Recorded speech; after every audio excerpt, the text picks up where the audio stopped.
नमस्कार दोस्तों, इस वक्त आप सुन रहे हैं TV9 डिजिटल चैनल पर अपना मनपसंद प्रोग्राम पॉडकास्ट और मैं हूं आपके साथ आपका दोस्त हमजुबान संजीव चौहान।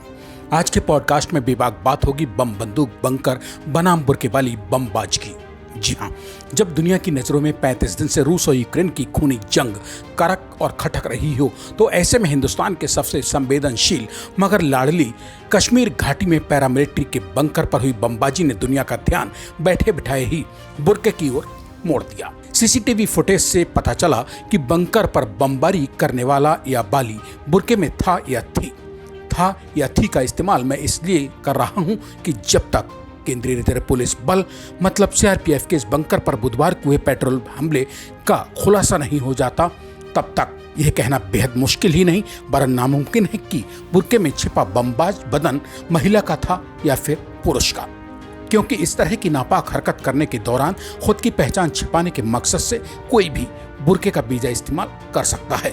हालांकि दूसरी ओर बुधवार को यानी हमला होने वाले दिन मतलब 30 मार्च 2022 को दोपहर बाद कश्मीर घाटी के संबंधित रेंज पुलिस महानिरीक्षक के हवाले से छन छन कर खबरें आनी शुरू हो चुकी थी कि बुर्काधारी बमबाज की पहचान कर ली गई है।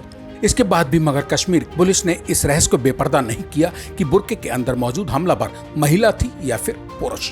लिहाजा ऐसे में कोई जल्दबाजी करके आते उत्साह में मैं भी अपनी तरफ से आपके सामने कोई सटीक बयान पेश कर पाने की हालत में नहीं हूँ। बहरहाल जो भी हो, सीआरपीएफ यानी कश्मीर घाटी की हिफाजत में तैनात केंद्रीय रिजर्व पुलिस बल के बंकर पर बमबाजी तो हुई ही है, इसमें शक की कोई गुंजाइश बाकी नहीं। बमबाजी करने वाली शख्सियत बुर्के में ही थी या था, इसमें भी शक की कोई गुंजाइश बाकी नहीं, क्योंकि मौका वारदात से जांच एजेंसियों के हाथ लगा सीसीटीवी फुटेज इस बात का चश्मदीद है। और इंसान तो झूठ बोल सकता है मगर तस्वीरें झूठ नहीं बोला करती हैं। इसमें भी कोई दो राय नहीं है कि ले देकर इस घटना के बाद देश दुनिया में फिर वही सवाल इंसानी जहन में उमड़ने घुमड़ने लगे हैं कि क्या और किस स्तर तक बुर्के का बेजा इस्तेमाल किया जा रहा है या हो सकता है। उसी बुर्के का बेजा इस्तेमाल जिसे लेकर कर्नाटक की हुकूमत बीते करीब 1 महीने से हिली पड़ी है। हालांकि कर्नाटक का बुर्का हिजाब विवाद अभी राज्य हाईकोर्ट से घिसटता हुआ देश की सर्वोच्च न्यायालय यानी सुप्रीम कोर्ट ऑफ इंडिया की देहरी पर पहुंच चुका है, क्योंकि कर्नाटक राज्य शिक्षण संस्थानों में हिजाब बुर्का पहनकर जाने न जाने पर छिड़े बेवजह के बवाल पर हाईकोर्ट ने फैसला राज्य सरकार के पक्ष में दे दिया। कर्नाटक हाईकोर्ट ने कहा कि राज्य सरकार ने शिक्षण संस्थानों में बुर्का हिजाब पहनने को लेकर जो नियम बनाए वे सही हैं। मतलब हिजाब या बुर्का पहनकर कर्नाटक के स्कूल कॉलेजों में लगी पाबंदी पर कर्नाटक हाईकोर्ट ने भी अपनी सहमति की मोहर लगाकर राज्य सरकार के फैसले को एक मजबूत संबल प्रदान किया है। फिलहाल बुधवार को जैसे ही कश्मीर घाटी के सोपोर इलाके में सीआरपीएफ बंकर पर पेट्रोल बम से हमला हुआ, वैसे ही दुनिया भर में बवाल मच गया। हालांकि ये इतनी बड़ी घटना नहीं थी जो इस घटना पर दीन दुनिया की नजरें आती। दरअसल इस घटना के बाद जैसे ही सीसीटीवी फुटेज से पता लगा कि बमबाज तो बुर्के में था या थी, लिहाजा ऐसे में शोर मचना लाजमी था। सीसीटीवी फुटेज में साफ साफ दिखाई दे रहा है कि किस तरह सफेद लिबास में एक बुर्काधारी शख्सियत हाथ में थैला लिए सीआरपीएफ कैंप के पास पैदल ही आम नागरिक की तरह पहुंचती है।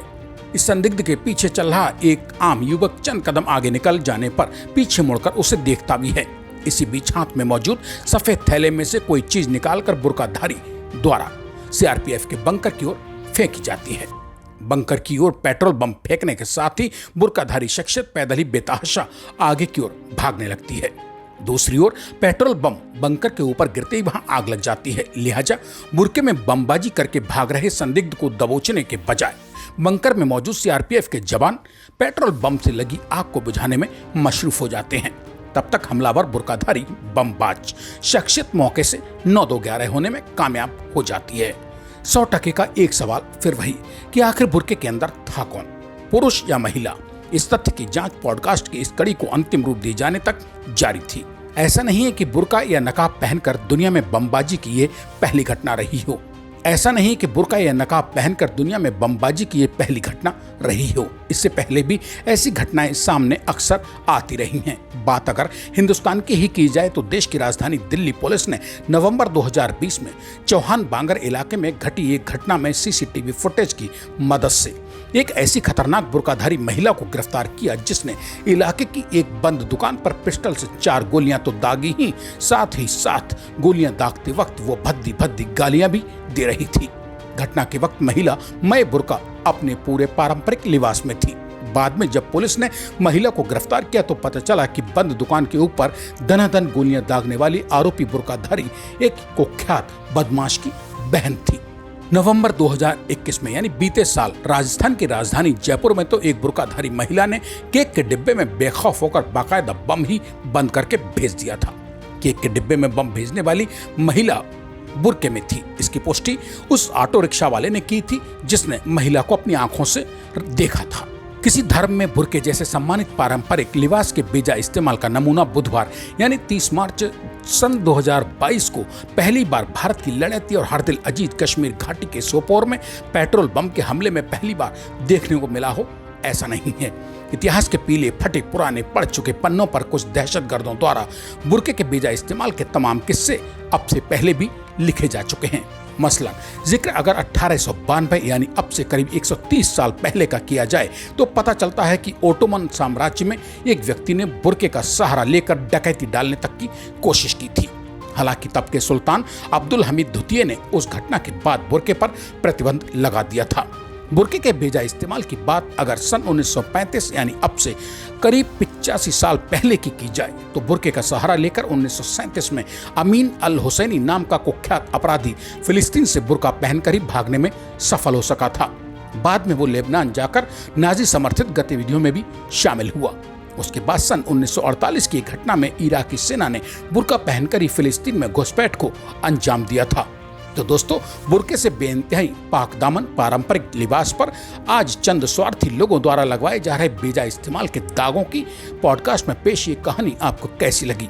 TV9 डिजिटल चैनल को सब्सक्राइब करके अपने मन की बात कमेंट बॉक्स में मुझे जरूर बताएं। इसी के साथ अब मुझे यानी अपने दोस्त संजीव चौहान को दीजिए इजाजत। मेरे लौट कर आने का कीजिए इंतजार।